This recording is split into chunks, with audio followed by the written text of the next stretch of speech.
دامن تھام لینا، دامن تھام لینا، غوث کا دامن نہیں چھوڑیں گے، خواجہ غریب النواز کا دامن نہیں چھوڑیں گے، اولیاء اللہ کا دامن نہیں چھوڑیں گے۔ یقیناً ان کے دامن کو تھامنے میں نجات ہے، لیکن یہ سمجھنا کہ ان کا دامن کیا ہے؟ گانجا، شراب، ڈھول، بھیک مانگنا، کھا جانا، نہیں، کبھی پسند نہیں کیا۔ اللہ کے رسول علیہ السلام نے کہا دینے والا ہاتھ لینے والے ہاتھ سے بہتر ہے۔ رسول اللہ صلی اللہ علیہ وسلم کے وہ نقش قدم پر ہیں۔ حضرت صابر کلیری کا دامن کیا ہے؟ بھوک برداشت کرنا، پیاس برداشت کرنا، روزے پر روزہ رکھنا، رات کو جاگنا، یہ صابر کلیری کا دامن ہے، پکڑو اسے۔ حضرت غوث پاک رحمت اللہ علیہ کا دامن پکڑو، 15 سال تک روزانہ ایک رات میں پورا قرآن شریف پڑھتے تھے۔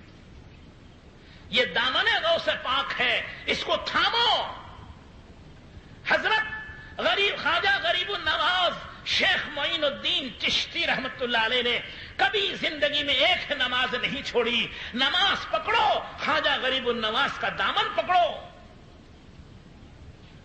دامن رسول ہے، یہی دامن رسول خواجہ کے ہاتھ میں ہے، چشتیہ کے ہاتھ میں ہے، قادریہ کے ہاتھ میں ہے، نقشبندیہ کے ہاتھ میں ہے، سہروردیہ کے ہاتھ میں ہے، شاذلی کے ہاتھ میں ہے، صابریہ کے ہاتھ میں ہے۔ سب کے ہاتھوں میں رسول اللہ کا دامن ہے۔ جس کے ہاتھ میں رسول اللہ کا دامن نہیں، اس کے ہاتھ میں شیطان کا دامن ہے۔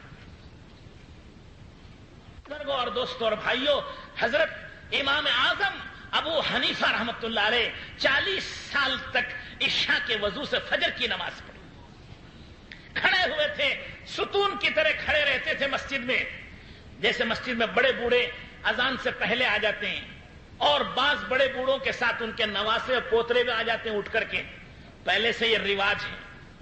تو ایک دن ایک بڑے میاں نماز کو تہجد میں، ان کے ساتھ ان کا نواسا بھی تھا، چھوٹا سا 10 سال 8-10 سال کا۔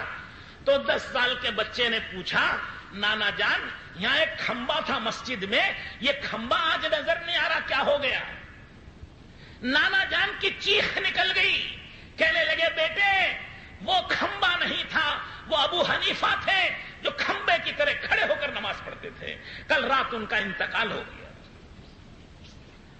اب وہ نہیں نظر آ رہے۔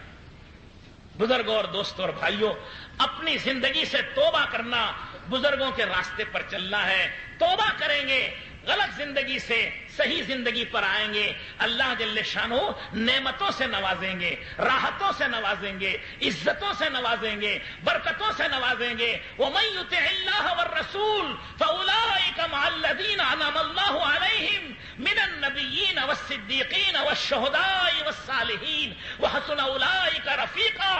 اللہ تعالیٰ فرماتے ہیں کہ جو میری اطاعت و فرما برداری کریں اور میرے رسول پاک صلی اللہ علیہ وسلم کی غلامی اور تابعداری کریں، قیامت کے دن وہ نبیوں کے ساتھ اٹھائے جائیں گے، وہ صدیقین کے ساتھ اٹھائے جائیں گے، وہ شہیدوں کے ساتھ اٹھائے جائیں گے، وہ اولیاء اللہ قطب ابدال غوث کے ساتھ اٹھائے جائیں گے۔ دامن تھام لینا، دامن